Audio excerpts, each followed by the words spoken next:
विद्यार्थी, आज मैं कक्षा 10 हिंदी के पद्य विभाग के पाठ 6 दंतुरित मुस्कान पढ़ा रही है, जिसके रचयिता है कवि नागार्जुन।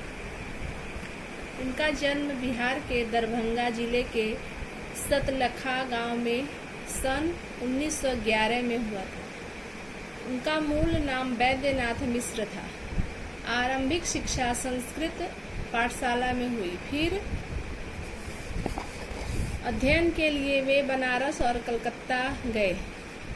1936 में वे श्रीलंका और वहीं बौद्ध धर्म में दीक्षित हुए। 2 वर्ष प्रवास के बाद 1938 में स्वदेश लौट आए। घुमक्कड़ी और अक्खड़ स्वभाव के धनी नागार्जुन ने अनेक बार संपूर्ण भारत की यात्रा की। सन 1998 में उनका देहांत हो गया। नागार्जुन की प्रमुख काव्य कृतियां हैं युगधारा, सतरंगे पंखों वाली, हजार हजार बाहों वाली, तुमने कहा था, पुरानी जूतियों का कोरस, आखिर ऐसा क्या कह दिया, मैं मिलिट्री का बूढ़ा घोड़ा। नागार्जुन ने एक कविता के साथ साथ उपन्यास और अन्य गद्य विधाओं में भी लेखन किया। उनका संपूर्ण कृतित्व नागार्जुन रचनावली के 7 खंडों में है। द्वारा रचित यह दंतुरित मुस्कान समझा रही हूँ। तुम्हारी यह दंतुरित मुस्कान मृतक में भी डाल देगी जान। यहाँ पर कवि ने एक छोटे से बच्चे की मुस्कान का वर्णन किया है। एक छोटा बच्चा जिसकी उम्र अभी मतलब उसके दांत निकले ही होंगे। सामान्य रूप से 8-9 महीने पर बच्चे के दांत उगते हैं। उस समय का वर्णन इन्होंने किया है।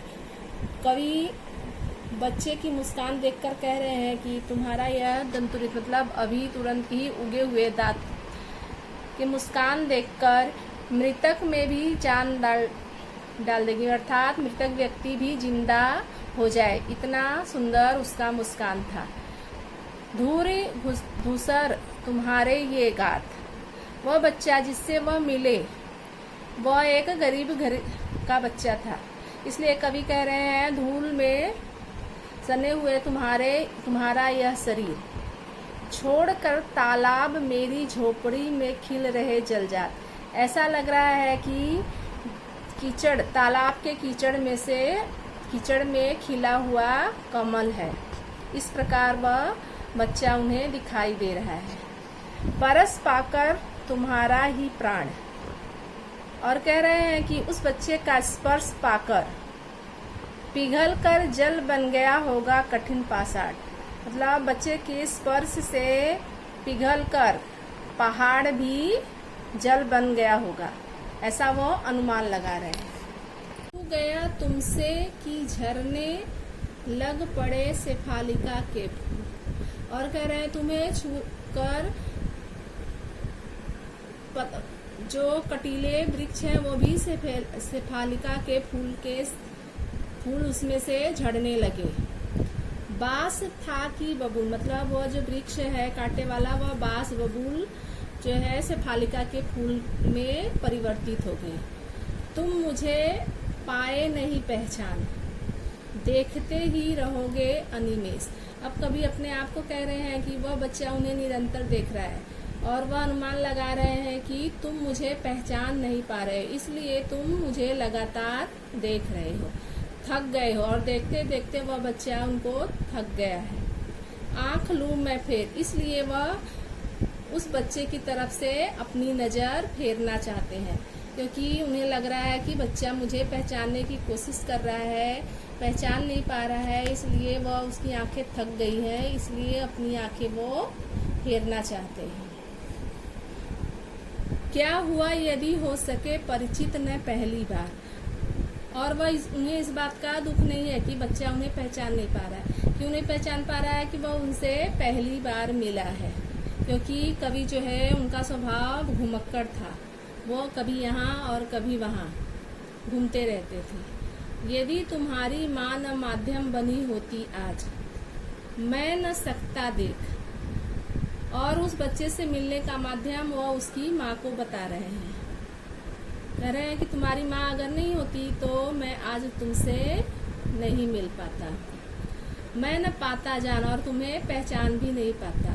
तुम्हारी यह दंतुरित मुस्कान, धन्य तुम, माँ भी तुम्हारी धन्य। वह उस बच्चे और उस माँ दोनों को धन्य कह रहे हैं। चीर प्रवासी मैं इतर मैं अन्य, और कह रहे हैं मैं चीर प्रवासी हूँ, कभी यहाँ तो कभी वहाँ, मेरा कोई स्थिर ठिकाना नहीं है। इस अतिथि से प्रिय तुम्हारा क्या रहा संपर्क, और वह कह रहे हैं कि मैं एक अतिथि के समान तुमसे मिला, तो मेरा और तुम्हारा कुछ ज्यादा संपर्क नहीं है। उंगलियां माँ की कराती रही है मधुपर्क, और कह रहे तुम अपने सिर्फ माँ को पहचानते हो, क्यों? क्योंकि उसकी माँ उसे अपनी उंगलियों से शहद चटाती है, इसलिए वह उसके स्पर्श को पहचानता है और कवि को नहीं पहचान पा रहा। देखते तुम इधर कनखी मार, और वह बच्चा कवि को अपनी कनखियों से देखता है। और होती जबकि आंखें चार, और जब वह बच्चे की नजर कवि पर पड़ती है, तब तुम्हारी दंतुरित मुस्कान मुझे लगती बड़ी ही छविमान। और जब वह बच्चा उन्हें कनखियों से देखता है और दोनों की आंखें मिलती है, तब कवि को उस बच्चे की मुस्कान अत्यंत सुंदर दिखाई देती है। यहाँ पर कवि ने एक बच्चे जिसके दांत अभी उगे हैं उसकी मुस्कान का बड़ा ही सुंदर वर्णन किया है।